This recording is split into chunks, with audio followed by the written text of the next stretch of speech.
So, this is the first ever episode of the Greatest Movie Talk Show. It's very exciting. We're going to talk about the greatest movie of all time.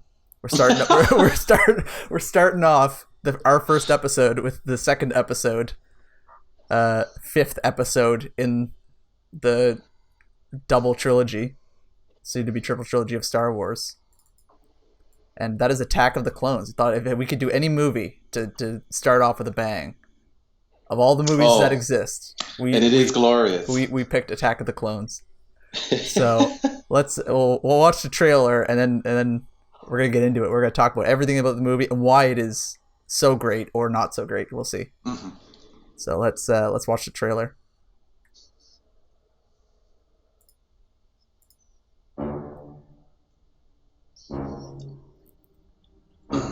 I'm really excited. Yeah. John Williams. Did John Williams do the score for this movie? I will not let this republic be. Oh, I'm not sure. It scores your department, friend. I'll look it up while we're watching the trailer. If they do, there aren't enough Jedi to protect the Republic. We're keepers of the peace, not soldiers. You know, the CGI in this movie was actually not that bad. No. Although we'll get into the CGI Yoda.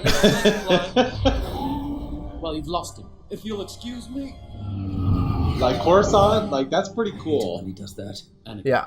I don't quite remember what Coruscant was, how it was portrayed in The Phantom Menace, but you get a pretty decent look at it in this movie, and it's pretty cool. Excuse me, I'm in charge of security here, milady. There he is, Yoda. They say "milady" a lot in this movie. I know that Anakin says it to Padme, and I think that's like he's like trying to woo her or something. I have no idea. Her guards say it too. Oh, okay. But it just sounds, it's like they all should be wearing fedoras. Right, and I don't know why, because she's not the queen anymore. Like, she's a senator. Like, yeah, that's just like an elected. She's the leader of the opposition or something, isn't she? Hasn't been a full-scale war since the formation of the Republic.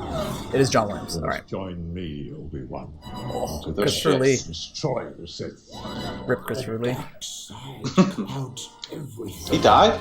Yeah. When? A year or two ago. You learn something every day. There he is.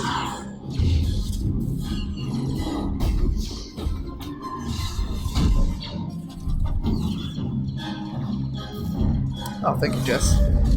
Jess likes the overlay. Begun this Clone War. Oh, it's Yoda. This is pretty much the whole movie. It is. I can't believe that it goes like start to finish like this. Like, yeah, lightsaber battle. All right, I'll leave that on in the background. It can go over again. May 16th. Yeah. You know, why is it that they've never released a Star Wars movie on May the 4th? That's I mean, a very good question. I mean, they're all in Christmas now, but you'd figure that like with like the new like the huge cult following of Star Wars. Well, with the new kind of side stories like the Han Solo movie and the Obi-Wan movie that they're coming out with. Right. If they're going to release 2 a year, then they're going to try to get that May slot, I would imagine. But of course, it has to fall on a Friday, right? It does. Oh. So I'm sure they'd want to do that. As far as the marketing goes. All right. So now, Attack of the Clones. I'll just start off. Just while watching it, I was. This is a very long movie. Mm-hmm. It's a very long movie, and I felt it in the middle of it. I'm like, wait, how much time's left? Because I was trying to remember what happened, and it's a lot of the in between stuff takes up so much time. And I guess just to begin with, like the start of this movie with the assassination of Padme's body double. The double, yeah. Like I think that's a decent way to start the movie. It's like you don't know that it's a body double at the beginning. Right. It's like, okay, oh, they're killing someone off right away. It's like, oh, okay, it's kind of the misdirect. So they start off on a decent pace, and actually just overall, the plot of this movie, I actually like the plot of this movie. It's very different from other Star Wars movies, where this one's kind of a mystery for most of it. Yeah, and I think that's just because, leaving the Phantom Menace, Anakin's a kid, and he's just starting to become a Jedi, trained by Obi-Wan, and they kind of just have to okay, this is however many years later, more than 10 years later? I think it's 10 years later, exactly. 10 years, okay. So it's a decade later, and you just kind of okay, where do we start? So you just kind of jump in. And it kind of I guess it sets the tone of what's kind of going wrong in the Senate, because we'll get into the politics of the whole thing because it's quite interesting. Yeah. And all of a sudden, here's Padme. I used to be a queen, now a senator, and she's someone's trying to kill her. It catches you right off the bat. So I think that's pretty cool. Yeah, and it's at the point, it's so they kind of explain there's a vote, and that's why she's trying to be killed. It's okay, she's the leader of the opposition, and watching it as an adult, apparently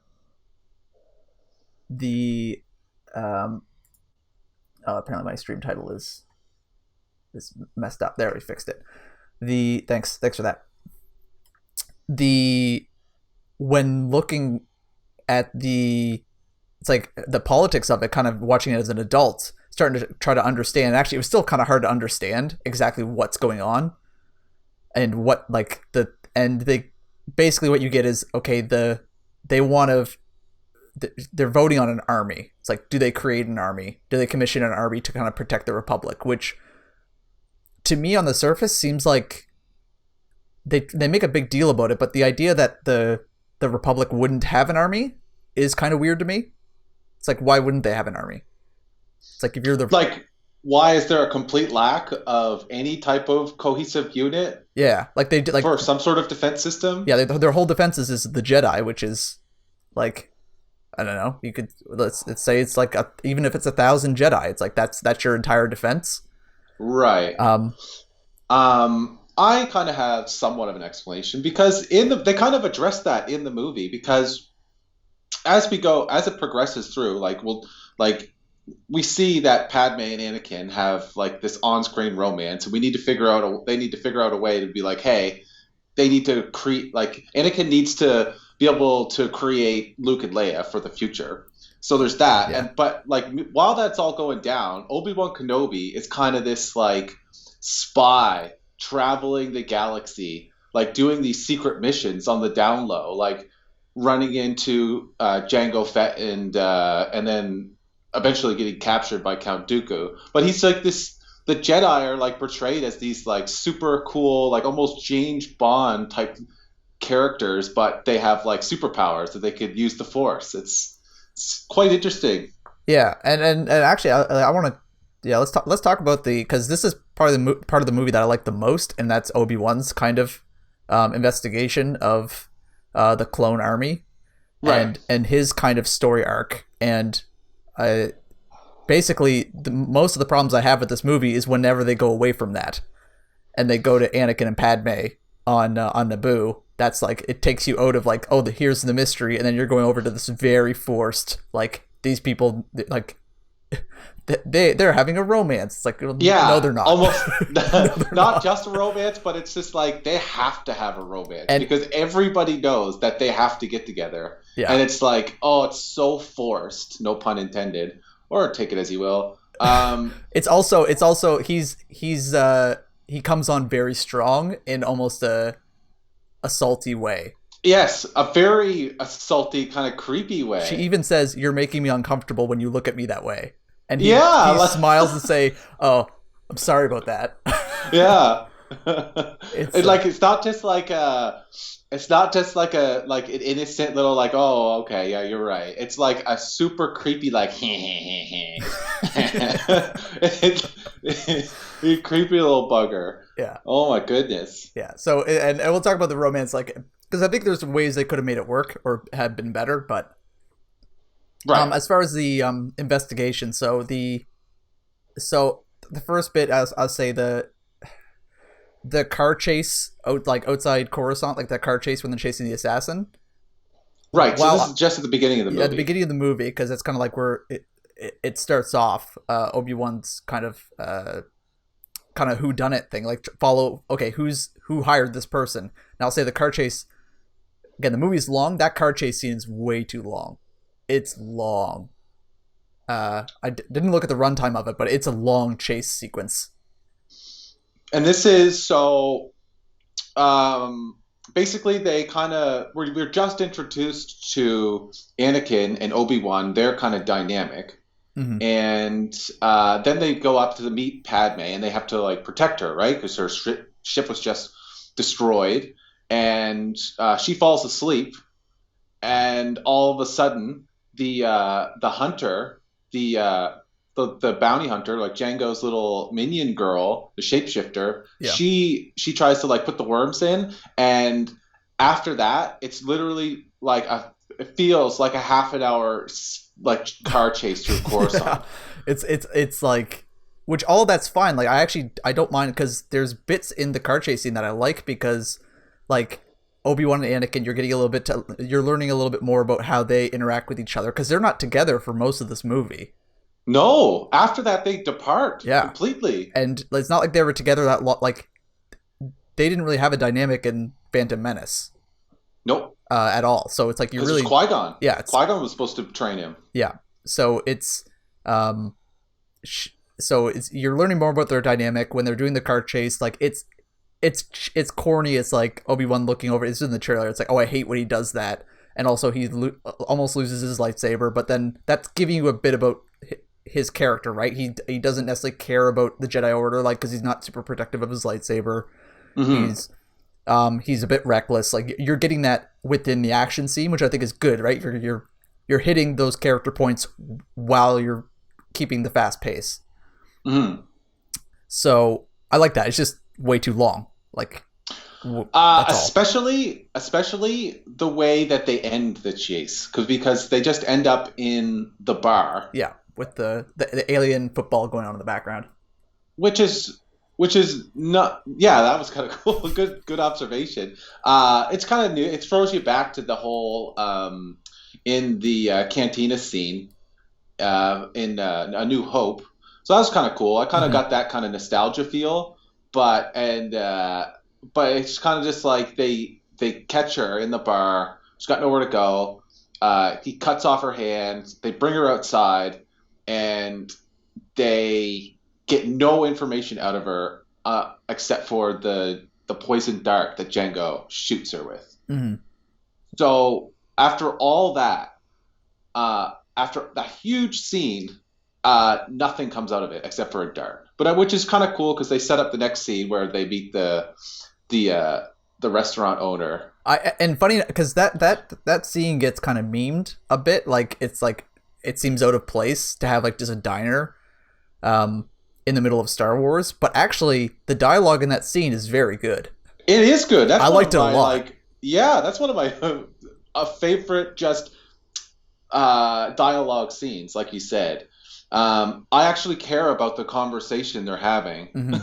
Yeah, it's furthering the plot, and it's not necessarily exposition. Like, he talks about where droids will give you, like, it doesn't have the markings, but like the difference between knowledge and wisdom, kind of making a bit of a jab at Obi-Wan and the Jedi, right? It's like, oh, yeah, right. That's it. And I like that. It gets the plot, like, you're introducing a new character that kind of furthers, and it's a CGI character that you're just kind of a one-off, but I still liked that scene. I was interested in what was going on, and I wasn't bored. I was like, oh, cool, right. Cool. This is just where to go next. And again, setting up Obi-Wan on his kind of secret missions throughout the galaxy. So cool. Yeah, and yeah, really well done. And then he goes, and parts that I forgot, it's like when he goes to the archives and like the planet's not there that his buddy told him about. He's like, and that kind of reveals a bit more of there's somebody on the inside had to screw with the archives, and that's like you're getting some type of like evidence of, okay, there's somebody on the inside is messing with something that's like, why remove a planet? Like, what's going on? It's so it's as he's finding out more stuff, he's asking more questions. Like, wait, so somebody within the Jedi Order had to have removed this planet? That's odd. Yeah. Not only did they remove it, but nobody knew about it for how many years? I think the clone army is 5 years old. Mm-hmm. Yeah, and even just the mention of the planet Camino, like that person didn't even know about it. Mm-hmm. So it's yeah. So she never even heard of it, and then it wasn't in the archives. Yeah. So, geez, that really kind of sparks the question: how long was this planet removed from the archive, and who did it? Who exactly did it, and like how much planning was this whole coup that Sidious was doing? We'd probably have to go to the graphic novels for that, but yeah, so the bit about like where the gravity's pulling in, and then like the younglings kind of saying that, oh, someone removed it from the archives. It's like, oh, look how smart these kids are. It's like, well, that wasn't really that big of a stretch. Had the children mentioned the gravity bit and then came to that conclusion, I would have been like, oh, cool. But they had kind of really set it up, so like, yes, that's exactly what you'd say, right? Because they've already mentioned that someone couldn't have removed it, and that one was a bit forced. But I get what they're trying to do. It falls flat when it's very obvious. Yeah, and I guess like it kind of sets the whole thing up for again. Oh, look how these cute little Jedi. Oh, they're so nice. Oh, they train them young. I'd hate for them to somehow get murdered. Oh, Anakin. Yeah. I think you're exactly right. It's like, how long was George Lucas planning on like, oh, we got to set up these kids so that when they're all gonna be so successful when they grow up. Yeah. Yeah, you gotta love these kids, these smart little kids. Yeah. That's true. That's funny. Yeah. Trying to pull out the empathy strings. Yeah. Well done, George. Well done. And I mean, so and kind of to go through, and then again, I want to ignore Anakin and Padme's bit because it's very forced, because we know they have to get together, a romance needs to happen. So I still kind of want to continue with Obi-Wan's storyline on Camino, because I thought that was great. I like Camino a lot. I thought the CGI was actually good on Camino. The nighttime water world. Yeah. Yeah, super cool. Again, kind of a throwback to the Hoth, or what's the Sky planet City? in the Sky City? Yeah. Hoth system? Cloud City is, I know the name of where they went. I forget the planet where that's at. Planet Lando, system Lando. Yeah, Lando. Yeah, Cloud City. So, and like the interior too is like it's like an Apple store, right? it's all white and like minimalist and alien, right? It feels very alien. Yeah. So, and now this kind of leads to it's one of my favorite scenes in the whole movie, and I really wish they had done more with in this. It's the introduction of Jango Fett and his son, his clone son. The scene where he goes to their quarters, and then he meets his son first, and then Jango comes in. That scene where we know that Jango Fett's the bounty hunter.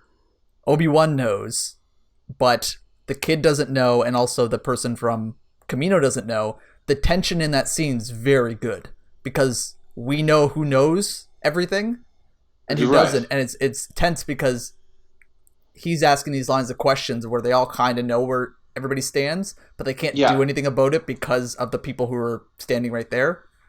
Right. It's like Jango doesn't quite know if Obi-Wan knows that he's Jango Fett, right? Right. And it's like they're trying to they're testing each other. It's like, oh, do you go out for work often? Oh, it's like, oh, do you ever make it by Coruscant? It's like, oh, yeah, a time or two. Super passive aggressive questions from Obi-Wan Kenobi. Yeah, and he does actually he keeps it straight the whole time too, which I Right. like. Yeah, whole scene like on the edge of a knife. So much tension in the air. Really good scene. I think good direction, good dialogue. Which is funny to say about these movies. Yeah, because there's a lot of bad dialogue in these movies. I hate sand. Kids everywhere. Oh my god. It's coarse and it's rough and it's like, yes, I get it. You grew up as a slave on a sand planet. Like, we know that. It's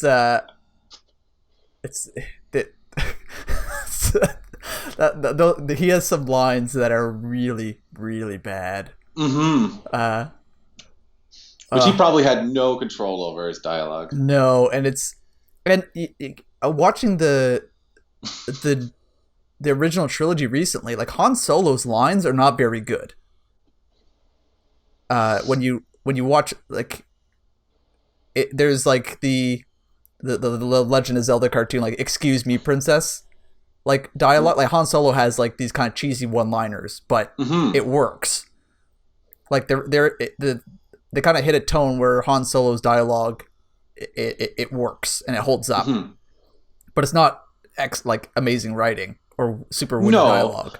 And they get away with it because of basically the props and just the scenes that he has to do. And a lot of the scenes that Han Solo's in, he's not standing still or sitting down, unlike like the first opening bar scene.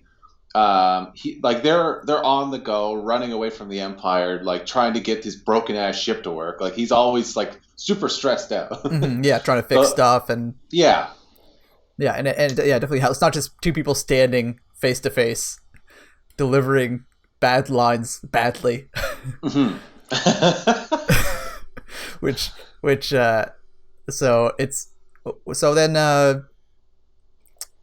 they learn about the clone army. And there's little bits in here that it's like if you're not kind of entrenched in Star Wars lore, you miss a lot of it because the woman from Camino, the alien girl, said that Master Sifo Dyas commissioned these. Yeah, which is like we don't know who Sifo Dyas is. No, and it's like oh, he died, but also then you learn later that he died even before it was commissioned.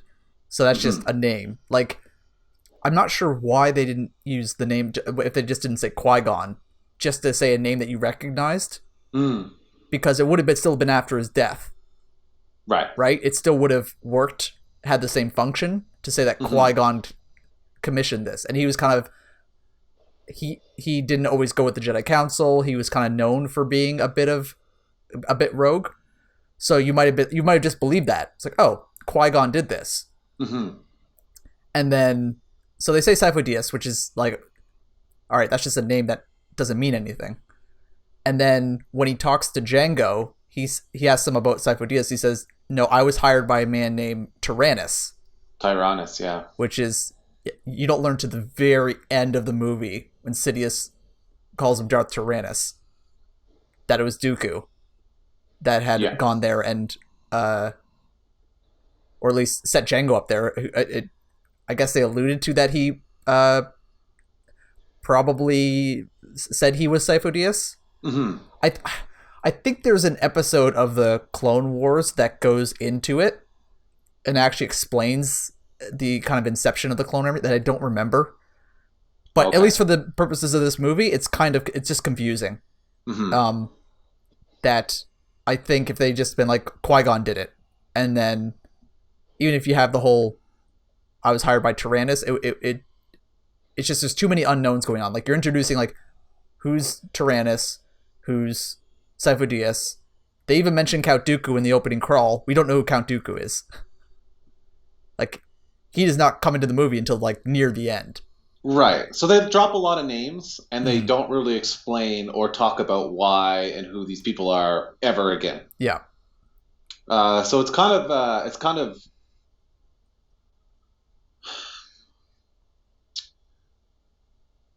of just bad storytelling, really. Yeah, I agree with that. It's you're not setting the setup doesn't really work. It's just all it's set up for not much payoff, or you're just kind of throwing things out there that Mm-hmm. are distractions and confusing. Mm-hmm. So, and just I guess just to wrap up kind of Obi-Wan's kind of arc, because then he just kind of goes away a bit, is that he tracks Jango Fett. Like, they have a fight, and there's a lot of action that takes a long time, but they have a fight, and then he tracks them, and then he has the asteroid field dodge sequence, which I will say the sound design of the bombs that Jango drops behind his Seismic ship, charges. yeah, Oh dear God, that was the best part of the movie. like it's the sound design. It's very. It was almost akin to, well, like it's the gravity engine from Superman. The world engine, isn't it? Yeah, it was Right, the world engines. the Inception So cool. blop, right? Right. And and even and also there's a bit of silence in it too, which is that was one of the best moments of Last Jedi, was that 10 seconds of 10 silence. seconds silence. Yeah. When the crazy lady goes light speed into the First Order. So that's like, and you can like, I liked that chase sequence. Again, it's just the movie feels long, and was it necessary? No, but I thought it was cool. Like, if any of the action sequences, like the space chase through an asteroid field where there's seismic, like there's explosions, and actually the CG holds up pretty well, I thought, actually. Yeah, no, it's great. And again, like, we don't mind watching that just because we have Ewan McGregor, Obi-Wan Kenobi, traveling around the galaxy, fucking shit up. Yeah. Being a badass, like, super spy. Because we all know, like, he eventually becomes this, like, high-ranking general in Revenge of the Sith. Really sets up his character anyway, because everyone loves him some Obi-Wan. Yeah. Okay, let's talk about a little bit about Padme and Anakin. We're going back to Padme and Anakin. Holy moly. So, right off the bat, where do you see a connection, like their first connection? Do you ever see it? Like, do you ever see, like, a spark, a conversation, a word, a look at each other where there's some sort of, like, interest? Actually, rewatching it, I thought the part where they go to Tatooine and they meet essentially Owen, his Anakin's mother's husband, right? And they go to the hydration for like a hydration farm. Okay, I forget the name of it. Basically, where A New Hope starts, right? Uncle Ben and Uncle Owen. Uncle Ben was killed, and Peter Parker got sad. So I actually thought, like, and then I thought they did have a connection when he came back with his dead mother in a body bag, and then they buried her. Well, let's talk about that. He comes back and tells Padme that he killed everybody that was in that little village. Not just all the male said people that kidnapped his mom and, like, chained her to that little hut thing. He killed all the women and all the children. Commits mass murder and just tells her that, like, he just did this, and she's just like, it'll be okay. It'll be okay. Yeah, that I'm sorry that you lost your mom. Yeah. Like, is she not, like, kind of freaking out that he just committed mass murder, and she's, like, not acknowledging that? Like, it's just like she pushes all of this, like, poor mental health that Anakin is showing you. Like, he's just super unstable, and she just, like, doesn't even see it. It's kind of strange. Yeah, and it's like, it's so close, because had they just shown, actually, I would have liked to see Anakin slaughter more people. I wanted to see him kill the sand people, like the women and the children, like, show that, and then have him not talk about it, so that we know. But she doesn't. And she doesn't. Right. That would make more sense. Right, because because she just seems like super dumb. Yeah, which Natalie Portman isn't. So it's just. Yeah, this is So yeah, Padme. Because Princess Leia, the original trilogy, they give her some real like, she's a great character. She's not like dependent on, even from the get go where they kind of treat her as this princess that needs to be saved. They immediately like almost when the movie starts kind of get out of that trope even after introducing it. It's like, oh, she can hold her own. She's not just the damsel in distress. Yeah, there's a reason why she needs to get saved. It's because she's out there trying to combat a friggin' empire. Mm-hmm. Like she's sending this message because she's in the deep shit, as they say. Yeah, she's in the jungle already. Yeah, so it's with Padme, and they give Padme some good things to do, where they show like she's headstrong, like Princess Leia. Like again, you just basically just write her as Princess Leia with a different name. Is all you have to do. Yeah, because she's her mom, so it'll work.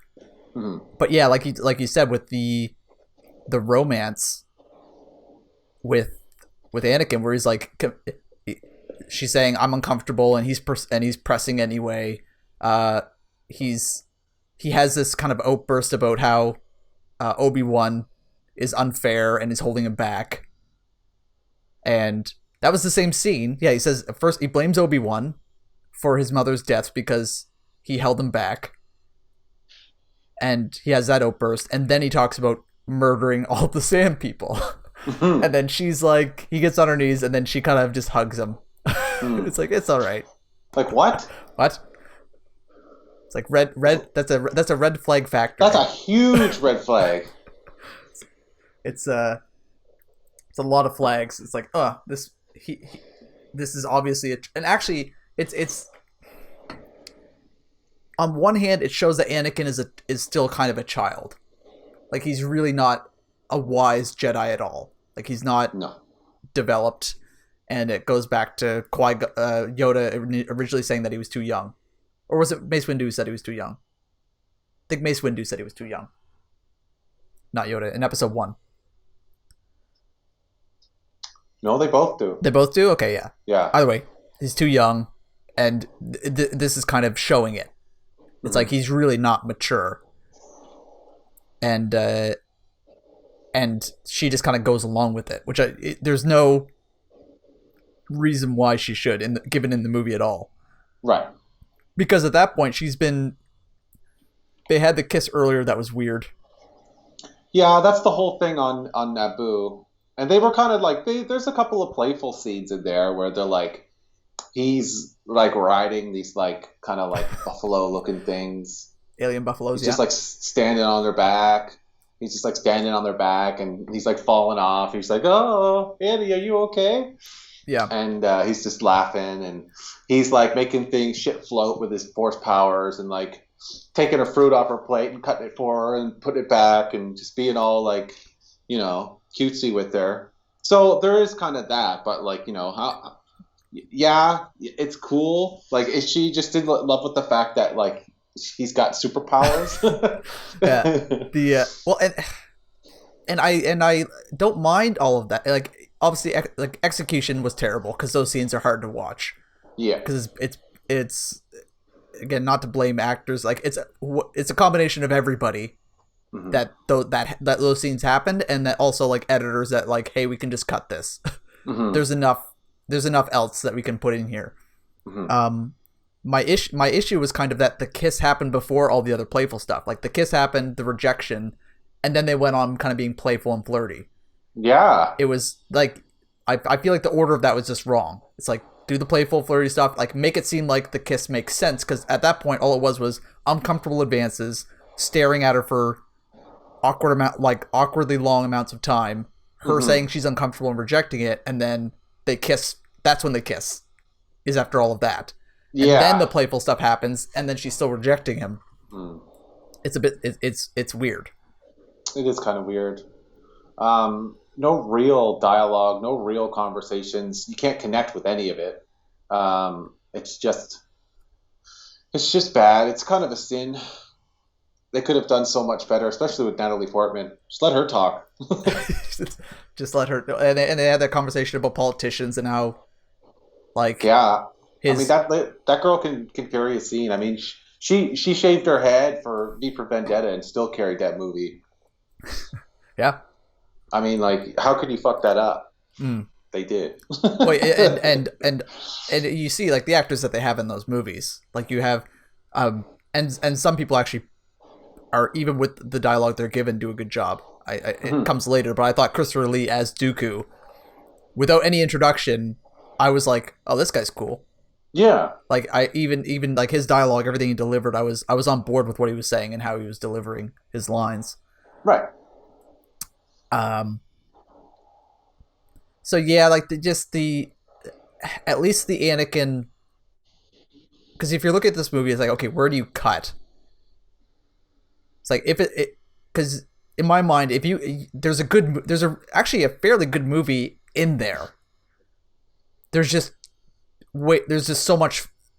It's just so full of stuff. Mm-hmm. And if like they didn't stay on the parts that you care about long enough, and they spend a lot of time on parts you don't care about. Right. It's kind of the casino planet problem in Last Jedi. It's like, yeah, everybody says, it's like, we don't care about the casino planet. Mm-mm. And they spend like a half an hour there.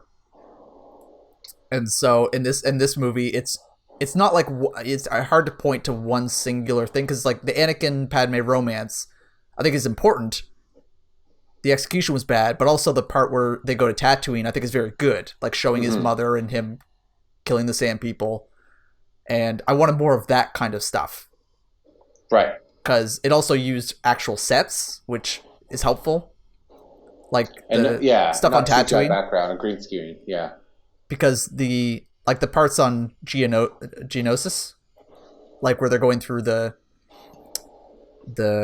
foundry thing, which is like all these main characters, it is pointless. Like none of these characters are gonna die. They're not gonna get hurt. It was just Padme and Anakin and C-3PO and R2-D2 just kind of going through these machines. Mm-hmm. And that scene was like not short. No, it wasn't. And so it was just, again, interesting. Like there's no tension or reason for it to be there. I think if you put a reason for it to be there and add tension in some, I don't know how you do it, but there has to be a reason to be in there. I guess they're showing us that, hey, this is where they're making all the droids. Like, so I guess that's kind of cool. I mean, they set up the council scene where they're joining the the Phantom Menace droids with the new, like, really cool looking, like, better droids, the mechy looking ones. Yeah. Not like the tan ones that are kind of half retarded. Roger. Yeah, Roger. So you're kind of like, you see that and you're like, you're showing us the bad guy, but do we really need to see a 10-minute scene of Anakin trying to just like slaughtering those little aliens, those like the winged aliens with his lightsaber, like cutting them in half, which is cool, while he's just like, Padme's just like running through the big stamps, the big presses and stuff, and like falling into like the magma cups. And just like all of a sudden she's like, oh, she gets out by herself. It's like, oh, okay, cool. Yeah. They can get captured a lot easier, and you can get into the hostage situation and start having a like good dialogue with Count Dooku. Mm-hmm. Have good conversations that actually, that are actually meaningful to the overall story, not just like jimmer jammer about nothing. Yeah, and it's and the part where they introduce Count Dooku, because every time Count Dooku is doing anything in this movie, it's very good. Like, yeah, the interrogation where Obi-Wan's there and Count Dooku comes in, like, this is kind of, I forget if that scene came before or after when he talked about the droids coming together. I don't remember which came first. It was after. After? Okay, yeah. Yeah. The I feel like Count Dooku needed to be introduced earlier on in the movie. Mm. Like, because at that, like, we're like 2 hours into this thing. You forget what the title crawl talked about. And there's been no mention of Dooku. Nope. Throughout the whole movie. He just kind of like, he's just there, and you're just like, okay, there's this man in a black cloak with all of these other people, and you notice like the viceroy of the Droid Federation. That's the only person that you would know there. And then you're introduced to like the banking clan, a couple of other guys that just want to like follow his movement. Yeah, and you know, let's. I want to talk about this because I was thinking about it. I didn't really have a good answer in my mind. I was like trying to look it up, and I didn't read too much into it. But it's like, what? It's like, why are the separatists separating? Like, what's going? Like, why are they separating? Well, they talk about it in that talk with Count Dooku trying to collect all the different factions. He says in that scene that they can basically do whatever they want in the galaxy because no one will be able to stop them because they have all this power, right? Yeah. This military might, because nobody knew that there was a clone army, that the Republic had a clone army. Yeah, and I get that part of it. It's more in the lines of like they were separatists. Like there's something that made them want to separate, even if, and the way they want to get power back is with an army. But what do they want to get power back in order to do? Like what is it that they weren't getting with the Republic that separating was taxes, man, taxes. Well, and which I think it's and there is a bit more of a I think it's hard in like in a Star Wars movie, which I was kind of craving in the new movie that I didn't get, is definitely a more gray area when it comes to Star Wars, because Star Wars has very much been, these are the good guys, these are the bad guys, right? The Empire are the Nazis, and the good guys are the good guys, right? Good guys beat Nazis. The good guys beat the space Nazis, and everybody's happy when they win. And so I think this movie has a bit more of a gray area where the separatists, like, why are the separatists leaving the Republic? It's like, well, Dooku even says a Sith Lord is running the entire Republic. Yeah. So he even gives it away. Right. It's like, well, actually, these guys are actually the good guys. Yeah. And Padme actually says it in the next movie, in Revenge of the Sith. Like, are you like? It's like Anakin. It kind of feels like we're not fighting for the correct side. Like, are we fighting for the right side? Because she doesn't even know anymore. Yeah. It's way more subtle in the sense where it's like the separatists, like, it wasn't, and the issue is they don't really go into it, and I don't think enough, where it's like the getting into the reasons why it happened is like, it seems to be, at least my interpretation of it, is that there's, whether it be taxes and these small kind of political differences that led to a rift, and then that rift kept getting bigger, but it wasn't like a major thing. It was all a bunch of small little things where some people just wanted to be out, right? And then that kind of cascaded and snowballed into a bigger deal where, like, the separatist group, but it's like, shouldn't the separatists be allowed just to do what they want? Like, why shouldn't they be allowed to separate? I know it gets into the part where it goes into what Sidious is doing in Dooku, where they're trying to pit them against each other into a war, which might necessarily, like, you didn't necessarily even need to happen, which is kind of the dark sides, like and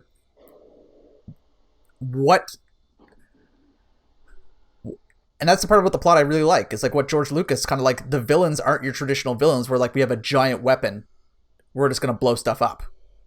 It's, we have the villains are pitting the galaxy against each other, and then within that forced conflict, they're going to come out at the top of it because they're orchestrating all of the conflict. Which is a way more. It's the same as the villain from Captain America: Civil War. The way that he won was he pitted the good guys against each other. And I thought that actually, because Marvel movies tend to not have great villains, I thought he was man, what's his name? It starts with a Z or Z. Is this Zemo? Soldier? Yeah. No, this is Civil War. Zemo. Yeah, Zemo. In Civil War. So I would have liked to see. It's hard because you don't. It's hard to kind of set up political plots and not have it be boring, and it is kind of a kids movie. Yeah, why did they just make it an adult movie and just get into it? Yeah, and really, because I thought that those bits were interesting, where they're talking about, and I feel like they didn't make, because the whole point of this movie is that there's this army that is there that the Jedi know. It's like, somebody wants us to have this army. We probably shouldn't want the thing that this that there's this mystery around why we have it. Mm-hmm. Right? It's like, because Like, they why even talk collect about that it. army? Well, I guess they have to have it because there's a huge droid thing. Like, they're attacking systems now. Mm-hmm. Which, because right at the get-go in Revenge of the Sith, you're just thrown into this battle, and Obi-Wan Kenobi is a general now. Yeah. Right? Well, I mean, for this movie, and Yoda and Mace Windu talk about it a bit, where it's like, it's troubling. Like, but you could just outright say it. It's like, wait, somebody obviously wants us to have this army. Mm-hmm. Who, like, and all we know right now is that, because they said Sifo Dyas, and we don't know who that is. Mm-hmm. Had it been Qui-Gon, it's like, it would have made more sense that they fell for that lie. That Qui-Gon foresaw this happening. A more reliable name. Yeah. It's like that just makes you, because then it's like, even just as the audience, you're like, oh, okay, Qui-Gon, oh, he had like, you come up with your own reasons, and then the lie that they believe is that Qui-Gon kind of on his own went and did this as a contingency, rather than, this is obviously probably, because we know, like, the Sith is clouding our judgment, like, they're very aware of it. They talk about it. Yoda and Mace Windu have a scene because Mace Windu says, I think it's time that we inform the Senate that our ability to use the Force has diminished. Yeah. And Yoda says, no, we can't let them know that, because then they would know our weakness. Yeah. That the dark side has clouded their vision.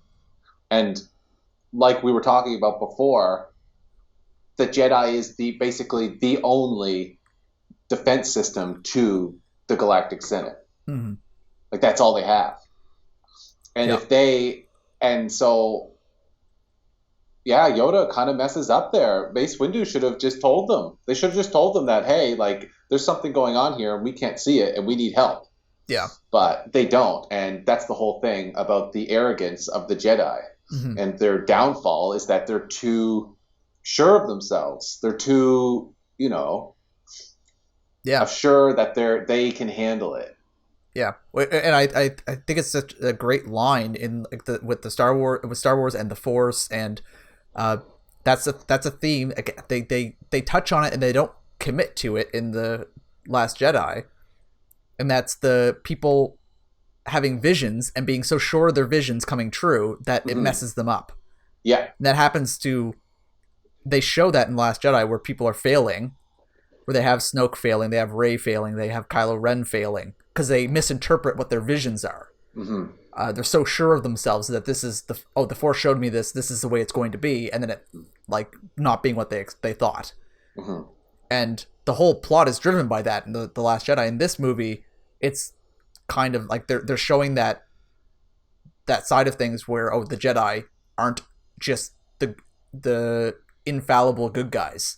It's like they're kind of they don't want to appear weak, so they cover up from everybody else that the Jedi, we know that something bad's happening, and it's making us weaker, but we don't really want to tell you that because we think it's better that you just think that we're strong.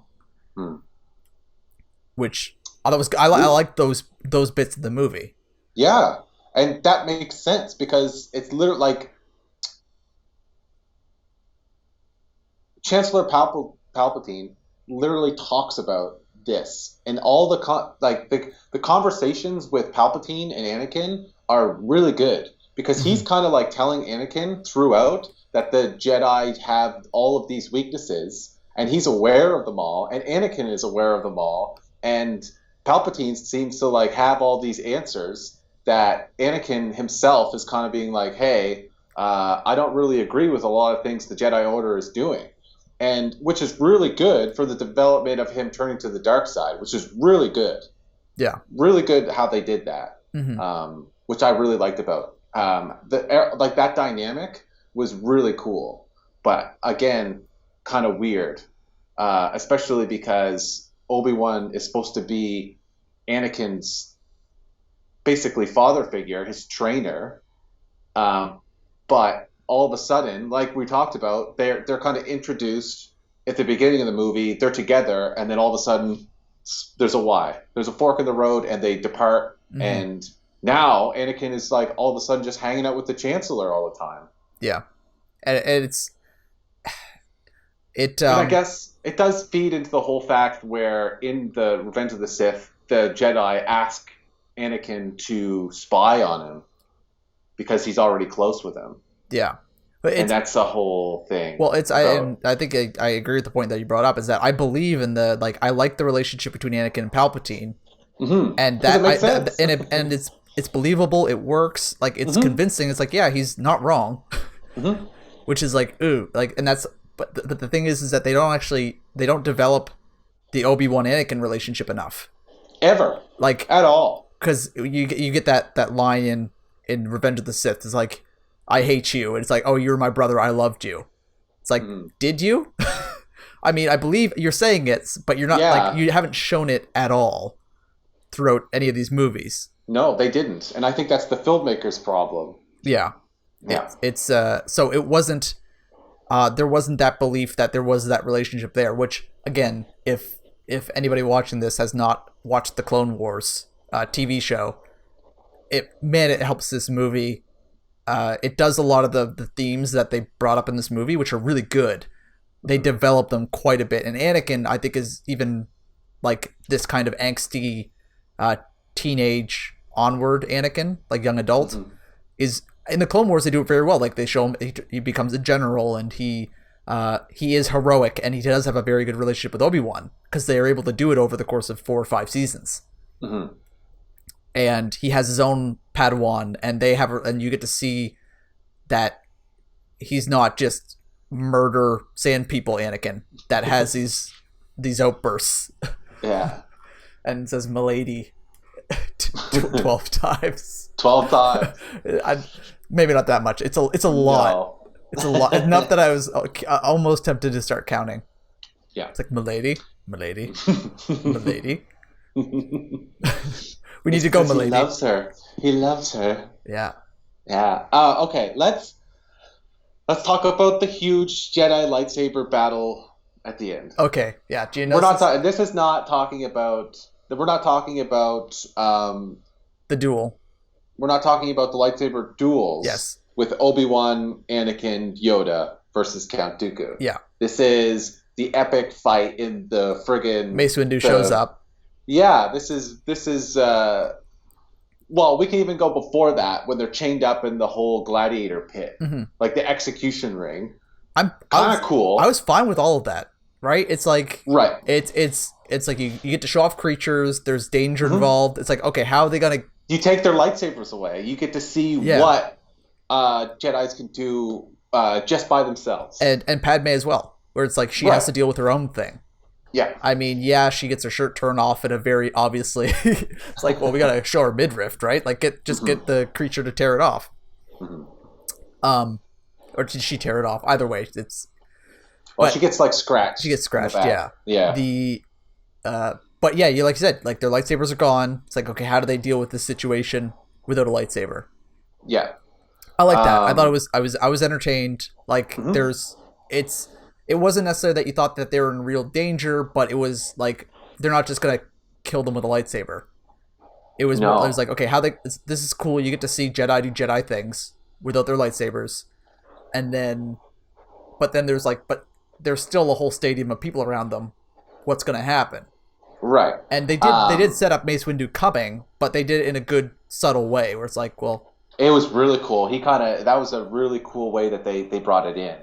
I want to just touch on when they're chained up. Okay. And Anakin is still super concerned about Padme, and Obi-Wan is just stone cold, just so calm.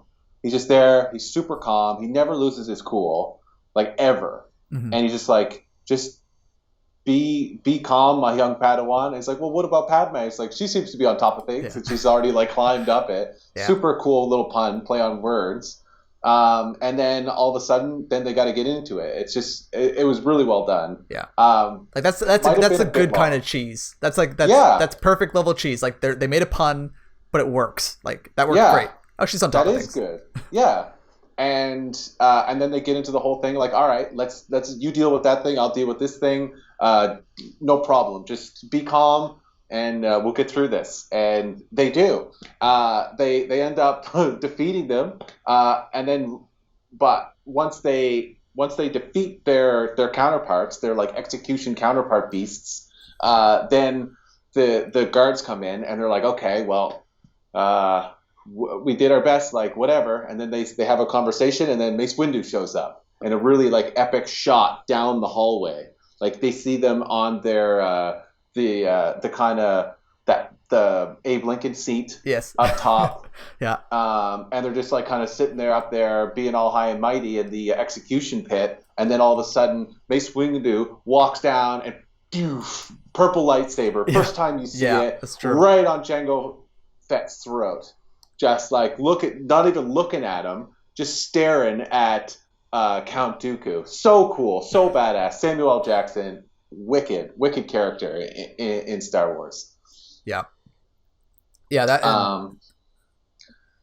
you get and then all the Jedi in the crowd. Like you're seeing multiple, like, oh, that's right. There's lots of Jedi, and they're all like you're ridiculously outnumbered or whatever. And he's like, I don't think so. And then all of a sudden, the scene of all the lightsabers lighting up around this pit. But again, let's talk about Dooku saying that phrase to Mace Windu. This is like, again, really good subtle dialogue from Dooku. So Mace Windu says, "You're ridiculously." No. Dooku says, "You're ridiculously outnumbered," and Mace Windu says, "I don't think so." But maybe that's not what he was saying. Not at this very moment. Yeah. He's not talking about this very moment about like, you may have all these Jedi here, but he's not talking about that. He's talking about in the grand scheme of things. Yeah. It's not all you Jedi versus the people here and just Dooku and Jango Fett and whoever he has all these droids. He's talking about it's the Jedi versus both sides because everyone's out to get you. Mm-hmm. And he knows it. Yeah. And no one else does at this point in time. Only Dooku and Chancellor Palpatine know that they're both actually fighting against the Jedi to overthrow them and get rid of them.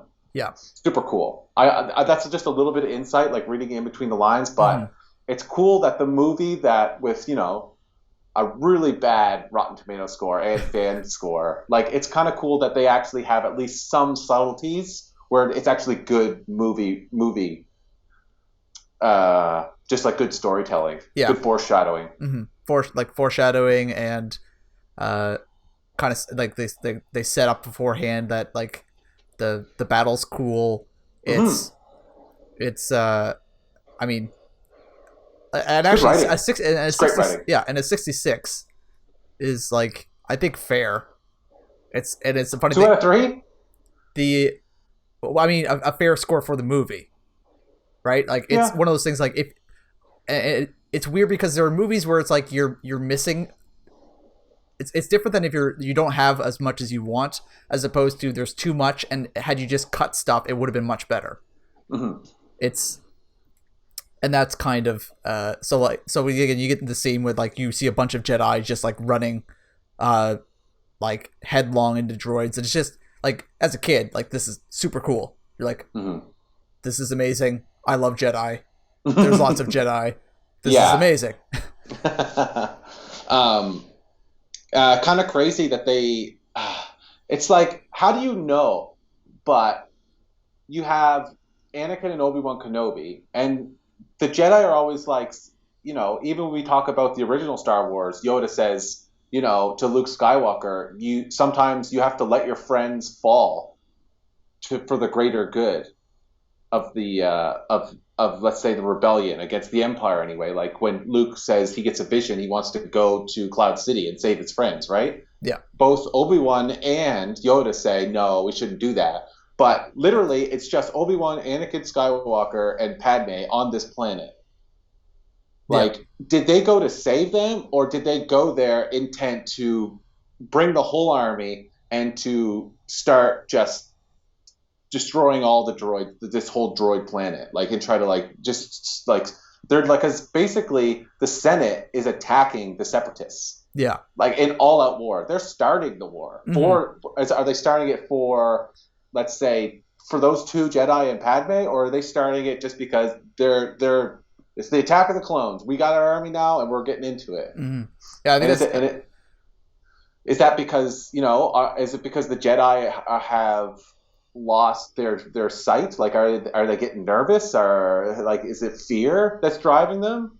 Like, it's kind of weird. It's super against their nature almost. Yeah, and I think you're right. And they use the army out of fear. Yeah, which is not the Jedi way. Yeah, so that like they use the army that's suspicious, which I think could have been played up a bit more, talking about where it made it kind of elaborated a bit more on why it was more of a hard choice to actually use the army that was suspiciously given, where there was like a bit more hesitation to use them, and kind of that almost mention of like. Now I do like that that it wasn't the Jedi's decision to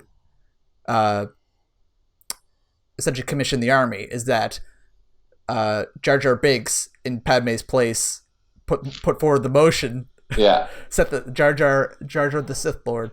Yeah. Put forward the motion to give the essentially turn Palpatine into Caesar, right? Give him all power, emergency power. Palpatine gets to just run things for a while because things are so bad. And so then his first act is to commission the clone army, which I like that they showed that it wasn't the Jedi's decision. They were just kind of there for it. They're like, they just have to accept that. So I like that. And I think you brought up a great point that I didn't think about, is that, yes, it was the Republic that attacked first. That, well, I mean, if you within the context of Episode 1, where they had that droid fight on Naboo, if you consider that an act of war, I don't know. Of course that they're doing their whole thing, but that was all legal, remember? Yeah, that was, yeah. Yeah. So this is that the Separatists have amassed an army, but they haven't done anything yet. They've just amassed their army, and the Republic attacks first. Well, they come guns a-blazing. Yeah. And with all the Jedi backing them up. Yeah, so it's like, I really like that. Yeah, cool, thought-provoking, great. And that's what I like, and I think that's the consensus of the movie, is, you know, a real shoddy kind of interim middle of the movie, besides like the fact of everything Obi-Wan was doing, and just kind of throwing it in there. It's kind of a slow start, kind of long, very long, kind of brought out, but the end of the movie, it really comes full circle, and you kind of get what they were trying to do, which is kind of funny. Is like, what do? Do you just, like, it's kind of like almost they wrote the end of the movie, and then they were kind of just like, okay, at the beginning of the movie, we'll just shoot Padme and Anakin doing something so that they fall in love, and they just kind of like pushed it together. Yeah, well, it's and talking about it and thinking about it, because if you were to try to describe this movie, like, what genre of movie is this? It's like, there's a lot of things. It's like, there's political thriller combined with like fantasy war combined with mystery.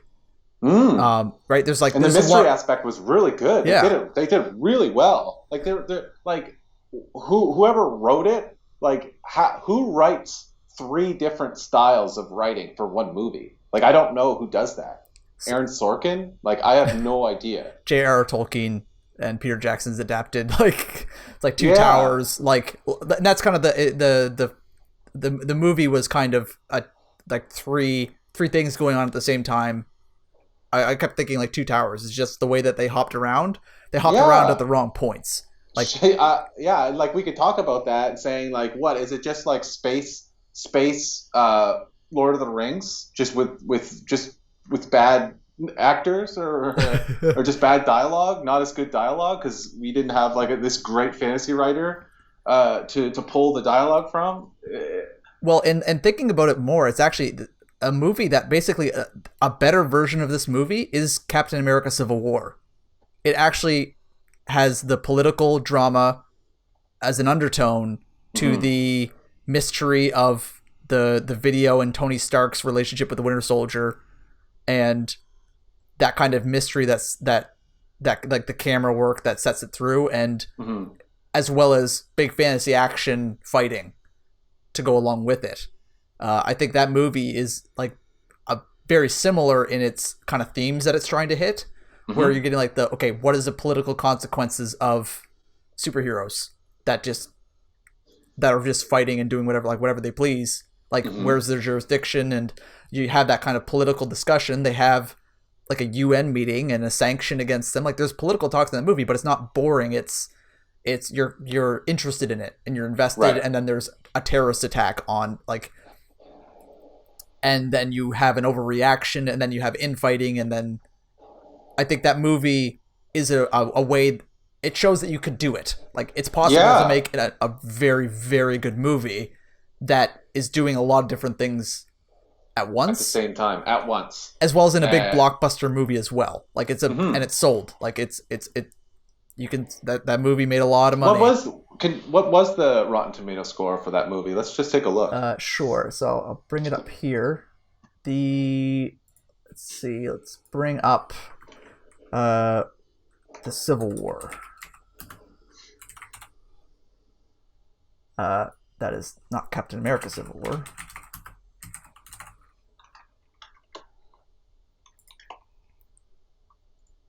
All right, so it got 91 on Rotten Tomatoes, and 89 of fans liked it. Wow. So it can be done. It shows, and again, you have these. I mean, the part where it gets it, and the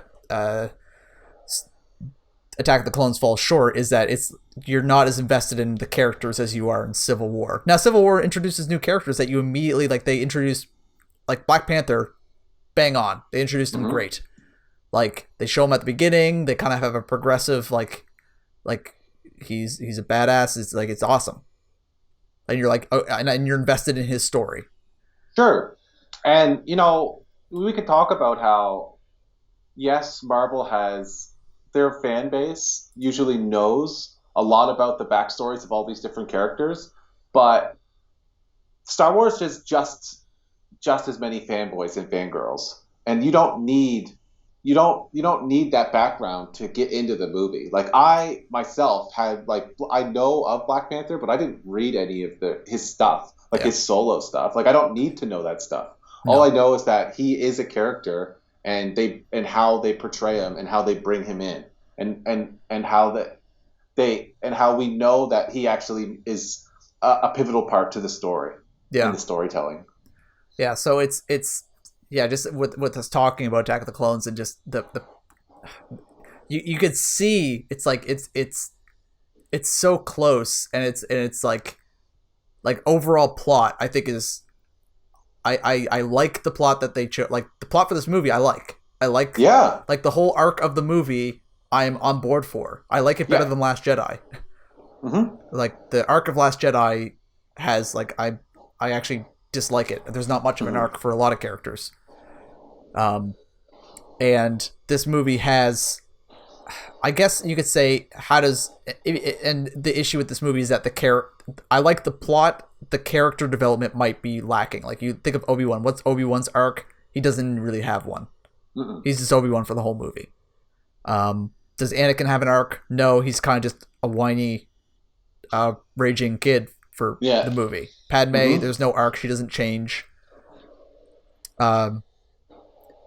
It's you want to see. I think Yoda, at least you're getting a different look where you're seeing him make mistakes. So it's a different look for a character. It's not really an arc. Mm. It would have been nice to see Obi-Wan react a little bit more to Dooku telling him exactly what was going on. Mm. They have a scene where he talks to Yoda. It's like, that's what Dooku told me, and Yoda's like, well, he's a Sith, so why would you believe him? It's like they lie. That's So Jedi arrogance again. yeah, Yeah. which is like, I think it's, again, I really like Dooku in this movie because he's like, I could just tell Obi-Wan, and we don't even know if if Dooku believes that. Right. He might actually believe that he's trying to fight the Sith because he was a Jedi. He was Yoda's apprentice. Padawan. Like, it's possible that Dooku is could have been the ultimate good guy trying to be a freaking double agent. Yeah, and because he was just Obi-Wan, but double agent. Like, he went into the other side, and he's trying to be and tried to actually counteract the Sith. Because you know what, he'd be the only one that could actually do it.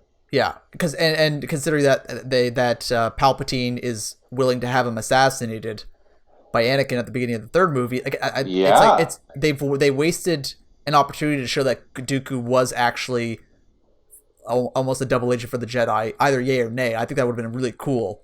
I think that would have been great. It would have showed that the dark side, because if we're going to talk about, let's say, the canon, there's like the gray, and there's the middle ground, and how they just ride the center of light and darkness. It'd be cool to see, and we can talk about Mace Windu and how he uses he's like on the brink of almost dark side force powers. Yeah. But it'd be cool for Dooku to be that enlightened so early on, where he could go and use the dark side, forge a red lightsaber, and become this really cool double agent to take down this Lord Sidious, the most powerful Sith that we've ever seen, anyway. Yeah, and at this point, and that would have been, seeing that, or as it's almost like I wish that Dooku and Yoda had talked a bit more. Like, they didn't really have enough of a conversation about what he was doing, or that Yoda was even curious. Like, Yoda was almost like, he took it very personally that his Padawan had kind of went to the dark side. It's like, the dark side I sense in you, and it's like, I'm not listening to you. Yeah, it's like, you're dead snub to me. Him. Hard snub, cold shoulder right away, and instantly he's just and then he just when Dooku uses his force lightning on him, he's like, much to learn you still have, little bitch. It's little boy, you don't know, you ain't got shit on this. I'm goddamn Yoda, headmaster, friggin' master of the Jedi. We are the creme de la creme. You ain't shit. Dark side is useless. And literally, you can't have a conversation with somebody of that absolutism. Yeah. Even if it is even if you are talking about, not using aggression and fear and all that stuff. Still, it goes both ways. This is a two-way highway, baby. You gotta be an optimist in everything. Yeah. Really cool. So, all right, let's we're at the duel. So let's talk about the duel. Yeah. So the first duel, which I think this is, I like the duel. The duel, I like that they badass, man. And you can see how, and again, it's a character moment. You're seeing that how Obi-Wan and Anakin fight together is compared to how Qui-Gon and Obi-Wan fought. They were very in sync. Yeah. And Darth Maul had to make a conscious effort to separate them in order to win. Yeah. And that was very it's subtle, but when you do people do deep analysis on the Darth Maul fight, it's very, wow, that was a good fight. So wow, good.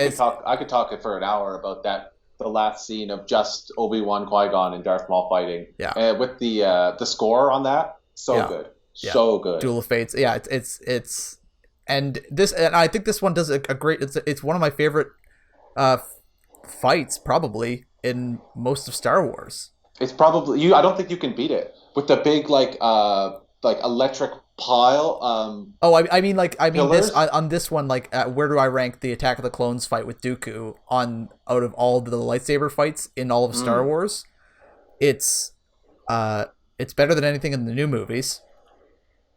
I mean, the Rey Kylo isn't really a lightsaber duel, so it's not a duel. No. It's cool, but it's not a duel. Rey and Kylo fighting at the end of Force Awakens, not great. It's okay. Because she's never been trained, so like how good could it be? Like they can't go. It's different. So I mean, I still enjoyed it, but it wasn't. Yeah, different's good, but yeah, it's not two masters going at it or yeah. So Anakin, oh my God, Obi-Wan, they show up. Dooku's about to escape on his shuttle back to see Sidious. Yeah, and Obi-Wan's like, "Ha, we got you now," and then subtly says, "All right, Anakin, let's take him together." Yeah. And all of a sudden, Anakin, "No, I'm taking him now." Yeah, it's like, okay, I go slow, you go slowly, you go slow. Like, he even says, like, he even spells it out. You go slowly this way on the left, and he's like, "No, I'm going now." Yeah, no, I'm taking him now. All of a sudden, Dooku, boom, force lightnings his ass, slams against a rock wall, and like falls like 10 feet off the ground and just gets wrecked. Now we have Obi-Wan solo mode. Not that like he's pretty experienced, but Dooku, man, he's so much older, so much like he trained Qui-Gon, like he's badass. Yeah. So I don't know, rough chances just going in, but what does he do? Dooku says back down, launches some force lightning at him. Obi-Wan, my boy, puts that blue lightsaber up. I don't think so. Stops it. Yeah. Well, it's badass. Yeah. And it's a progression too, where it's like, okay, Anakin just got bodied by the force lightning, had no clue it was coming, just got wrecked immediately. Where Obi-Wan's okay. Padawan. All right, Obi-Wan's a bit smarter. I'm gonna actually have to duel this guy. Mm-hmm. Like Obi-Wan's not a chump, but then always calm. Yeah, but yeah, Dooku's. It's man, I love how Christopher Lee plays him too, because it's like this calm, confident menace where he's like he likes it. He's enjoying himself. He's like it's saying like you can do better. It's like I expected better out of you, Obi-Wan. Right? Surely you could do better. Yeah. And I really like the way Dooku fought and that fight with Obi-Wan, and also that the respect that Dooku showed Obi-Wan, even in how he disarmed him. Yeah. Because he most likely could have outright just murdered Obi-Wan. Which again they didn't play up. And whether this is true or not, I don't know if they ever went into this, because obviously Clone Wars, Dooku's kind of the main villain. And he doesn't show a lot of remorse, but that idea that Dooku is kind of a double agent, at least in this movie, it's like Dooku's not. It's like, is he? It's like, because at least when I'm watching it and he talks about how the Sith have taken over the Republic, I'm like, yes, that's true. Is he actually a double agent? Does he believe this? And then when you see him not kill Obi-Wan, it's like, okay, he's showing mercy. Well, he was going to. Yeah.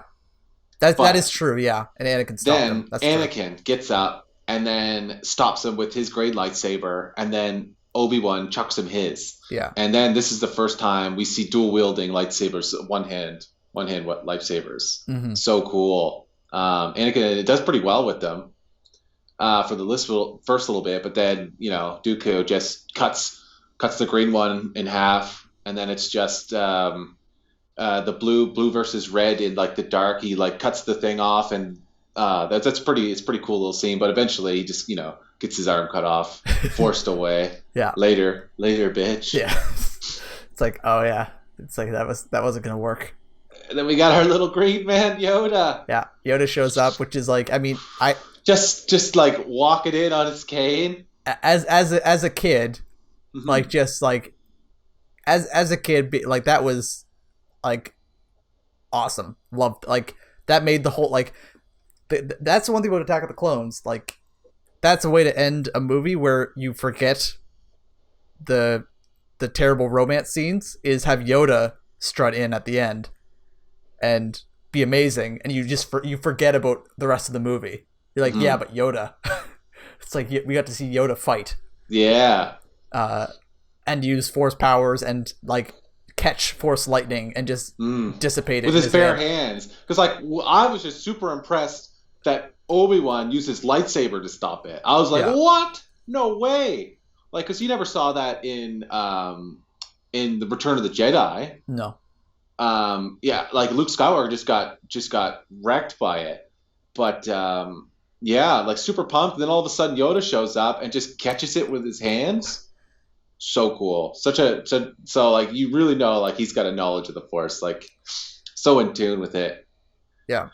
They had their little dialogue, and then he whips out. Now watching it back, I actually the way that the fight plays out with Yoda and Dooku, Yoda just kind of flips around a lot, but nothing really happens. No, but Yoda is the best swordsman in the galaxy. Yeah, and he's by far. That's why when Obi-Wan earlier, there's a scene was like, well, if you study harder, if you're more in tune, you could be as powerful as Mace Windu and as great a swordsman as Master Yoda. He doesn't say a greatest swordsman as Mace Windu. Yeah. That's like a misconception that people think that Mace Windu is like the most powerful swordsman. No. It's Yoda. He is like so in tune with the Force that he could just throw his body around, and he can't be stopped. Sidious couldn't stop him. He had to throw the circular things at him in Revenge of the Sith. And I haven't watched the Revenge of the Sith fight in a while. But in Revenge of the, I guess in the Revenge of the Sith, if I recall correctly, is that Yoda kind of actually does like damage, like pushes him back, and you can see that Sidious is kind of worried. Mm-hmm. And then he decides he has to run. Where this one, Dooku does run, but Yoda doesn't actually do anything to kind of force his hand. It's kind of like they're fighting. They seem even-footed, and then Dooku's like, "Yeah, I'm having no more of this." Yeah, which shows that Yoda is better, but there's no like Yoda doesn't actually get like graze his cloak or something, right? There's no like he doesn't actually get a hit off on him in any way to make him like really worried. And to kind of acknowledge that. I guess that's my only kind of criticism of that fight, is that like, oh sweet, Yoda's gonna do some stuff, and then get that kind of at least close enough to make Dooku react so that he has to make the decision to run away. Mm-hmm. It's he's kind of like they're fighting, and then he just runs away. But there wasn't anything to prompt that running away up until that point, besides Yoda just kind of flipping around, which is cool. Well, he was there to leave anyway, so yeah. I mean, I agree with how it ended. It's just I that little tiny thing that I would have liked to see is Yoda get a hit off on him in some way. At least something. At least show him that he had the upper hand. Yeah, like hit his shoulder, hit his leg, even just graze his clothing. It's like because Obi-Wan and Anakin didn't touch him. No. And Yoda didn't touch him either. So, and now he could have, and Yoda would have won. But I wanted to see it. That's all. Mm-hmm. Like, it showed that Dooku knew that Yoda was, like, he wasn't beating Yoda. But I would have, it's that just a little bit, I'm like, I would have liked to see that. But I still liked it. I was still hyped for Yoda being great. And great way to end the movie. Just effortlessly, like, all the, like, the big rocks, it's just almost like, it's almost, it's almost an annoyance that he's like... How he's so overpowered? It's just effortless how he catches things. So it's like you can... The animators did a really good job. Like, I like Puppet Yoda better, but at least in that scene, the way that they conveyed the weight of the Force in him catching things and moving things, where it's like he's using his shoulders and looks like he's lifting it out of the way. I thought the animators did a very good job in those scenes with Yoda fighting, more than Yoda just sitting and talking. Yeah, you get to see what he can do. Yes, Yoda's like, oh yes, Yoda. He's not just lifting X-wings out of swamps. All like that's what the puppet does. I love Puppet Yoda. Friggin' so Last Jedi, he controls lightning now, which is great. Yeah, we'll get into that later. when we get to that movie. Yeah. So Rotten Tomato score, audience score. What would you give it? Yeah, and I'd say, what would I give this movie? It's a big question. Yeah, big question of the night. Yeah, I haven't even. It's funny. I didn't even think about it that much because like, and it's gonna be hard until we have other movies that we can compare stuff to, as far as on a scale. But I'd give this movie. I'd say, and it's hard because I'm so with in mind that I'm a bit of a Star Wars fanboy, and I'll put that into the rating. I don't want to try to say that objectively. Pure bias. Yeah, pure bias. I give this movie a 70. 7 out of 10? Yeah. That's 7 out of 10. It's weird once you start to do it. If you're doing it out of 100, I feel like 70 is lower than 7 out of 10, even though it's not. I don't know. It's just the way that the math starts to work in my mind. I think, you know what? I think 6.5 then. Yeah. I think 70, 70 might be a bit high. So I'll give it 6.5. You're going with the tomato meter. Yeah, the critics.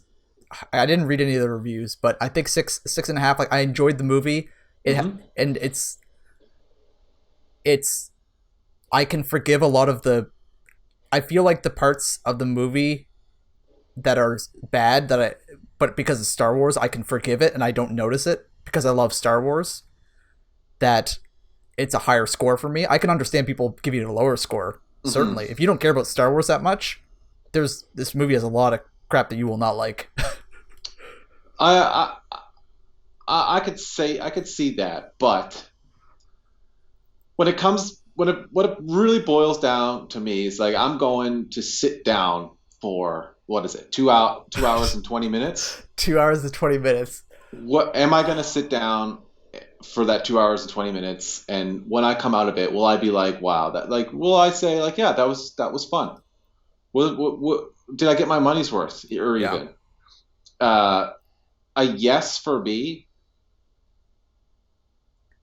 has to be at least a B plus. So I'm saying your original thought 75.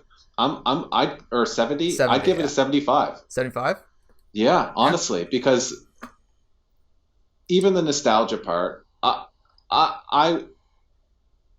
feel like I got my money's worth going because it was fun. Yeah.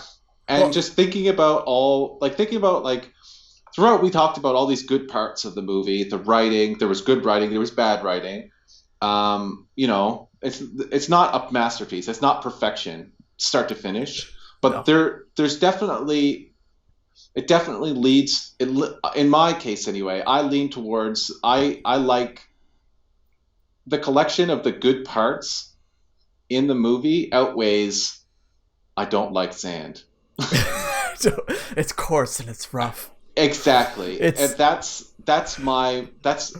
this show is our opinions. That's all it is. Yeah. We're just talking about our opinions. So the tomato score is not good enough for me, and I like to give second chances and give people the benefit of the doubt, and I'm not going to hold a grudge on just the bad writing of Padme and Anakin, because it is bad.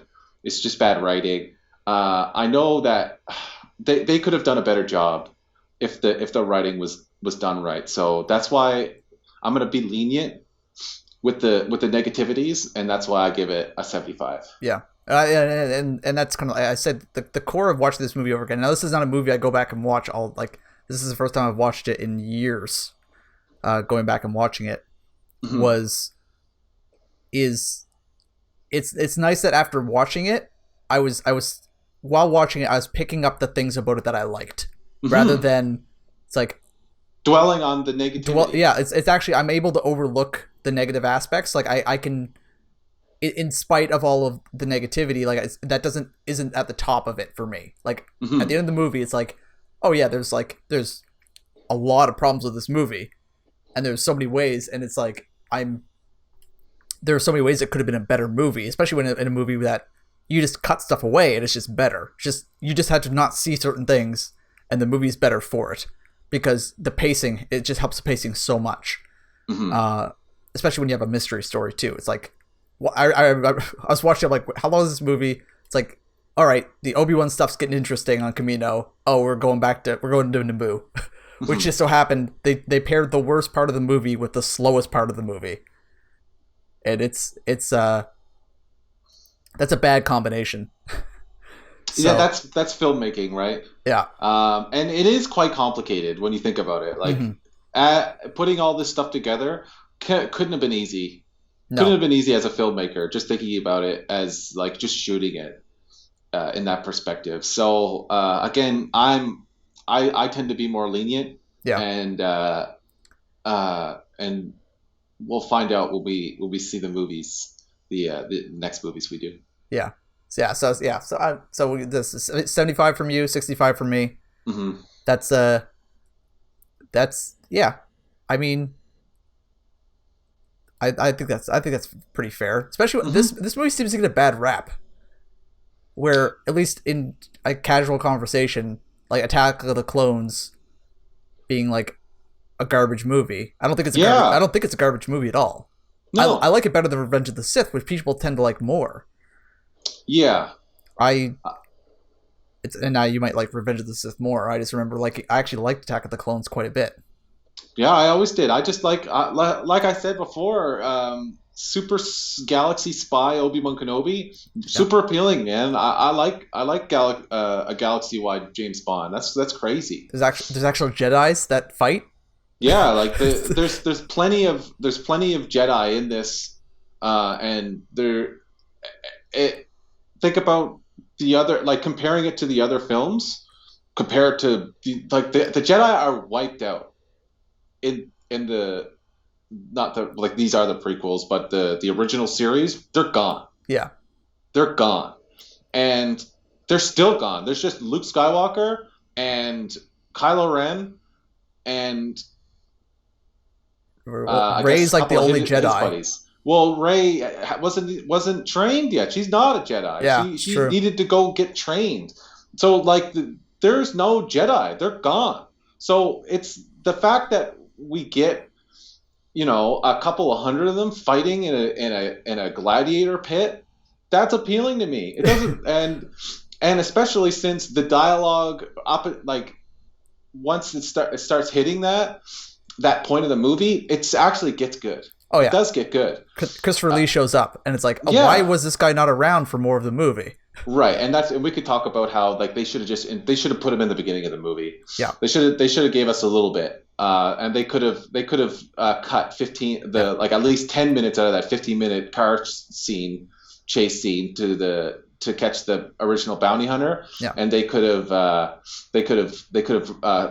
seen what he was doing, what he was up to. But the criticism is you did a good job. I like what you did. I want more of it. Is right. What they did, which is, again, they made a TV show out of it, and that TV show, which George Lucas produced and had a lot of control in, was excellent. It's still my personal favorite Star Wars property, like of all of them. And it's based off this movie. Yeah, this movie sets up all of it, and it's so like they were able to get 5 seasons of like 22 episode seasons. I think is what they ran for. Maybe one of the seasons was a bit shorter. But that's a ton of content. Yep. That they get to go deep into, and that's what it's like. This movie set that all, like George Lucas's vision kind of to kind of go back and set that all up. It's complicated. It is not a simple story at all. No, and that's the thing, and that's why I tend to be lenient with it. Again, super biased. Yeah. But overall, I enjoyed it. It's good stuff. Yeah. All right. So I think we did our first episode. This is great. So the idea is we're gonna watch a movie every week. We're gonna watch a movie, and we're gonna meet up on Wednesday nights at 9 p.m. Eastern. Is it 5 p.m. Pacific? And we're gonna talk about it. So if we're gonna be here on Twitch, YouTube, podcast, wherever you're watching or listening to it. Next week we've decided that we're gonna watch Primer. Right? Super complicated time travel movie, Oh, that should be which fun. neither of us has seen. I've heard No. I've heard good things about it, but also that it's a movie that's going to blow your mind that you need to watch more than once. So we're gonna watch that once or more, and then we're gonna talk about it because there'll be lots to talk about. So we'll do Primer next week. Thanks for tuning in. It was fun. Yep. Bye, everybody. Catch you later.